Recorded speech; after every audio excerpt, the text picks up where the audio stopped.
America ഇതുവരെ നമ്മുടെ ശത്രുവല്ല. China ഇതുവരെ നമ്മുടെ മിത്രമല്ല. അതെ.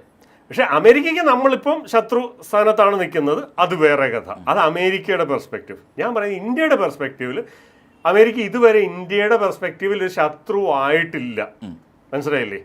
ഈവൻ ലഡാക്കിലെ കളി പോലും നേപ്പാൾ റിപ്ലിക്കേറ്റ് ചെയ്തിട്ടില്ല. ലഡാക്കിൽ ഇപ്പം നടന്ന കലാപം നേപ്പാൾ റിപ്ലിക്കേറ്റ് ചെയ്ത് അമേരിക്കയുടെ കൈയുണ്ട് അതിൻ്റെ അകത്ത്. മണിപ്പൂർ കലാപത്തിൻ്റെ അകത്ത് അമേരിക്കയുടെ കൈയുണ്ട്. അമേരിക്കൻ CIA അല്ലെന്നുണ്ടെങ്കിൽ അമേരിക്കൻ സ്പെഷ്യൽ ഫോഴ്സസിൻ്റെ ഓപ്പറേറ്റീവ് ആയിട്ടുണ്ടായിരുന്ന ആൾക്കാർ മണിപ്പൂരിൽ വന്ന് കയറിയതിൻ്റെ ഫോട്ടോ എവിഡൻസ് ഞാൻ കണ്ടതാണ് ആ അതിൻ്റെ ഫോട്ടോ എവിഡൻസ്. ആള് ഇത് സ്പെഷ്യൽ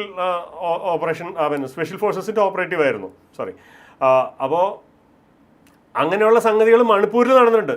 ബംഗ്ലാദേശിൽ ആഗസ്റ്റ് അവസാനത്തെ ആഴ്ചയിൽ ബംഗ്ലാദേശിൽ വെസ്റ്റിൻ ഹോട്ടലിൽ 808-ാമത്തെ മുറിയിൽ ഒരു അമേരിക്കൻ സ്പെഷ്യൽ ഫോഴ്സ് ഓപ്പറേറ്റീവ് മരിച്ചു കിടക്കുന്നുണ്ടായിരുന്നു.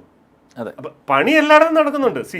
നമ്മൾ ഈ സംസാരിച്ചുകൊണ്ടിരിക്കുന്ന സമയത്ത് പണി നടന്നുകൊണ്ടിരിക്കുകയാണ് അവിടെ അങ്ങോട്ടും ഇങ്ങോട്ടും ഒക്കെ ആയിട്ട്. അതൊന്നും അല്ല എന്നല്ല പറയുന്നത്. പക്ഷേ നമ്മൾ ഇതുവരെ അമേരിക്കയെ ശത്രുസ്ഥാനത്ത് കൊണ്ട് നിർത്തിയിട്ടില്ല. രണ്ടാമത്തെ കാര്യം, നമ്മൾ ഇതുവരെ ചൈനയെ കൊണ്ട് മിത്രസ്ഥാനത്തും കൊണ്ട് നിർത്തിയിട്ടില്ല. ഭാരതത്തിൻ്റെതായിട്ടുള്ള താല്പര്യമുണ്ട്. ആ താല്പര്യം മാത്രമാണ് നമ്മളെ നയിക്കുന്നത്.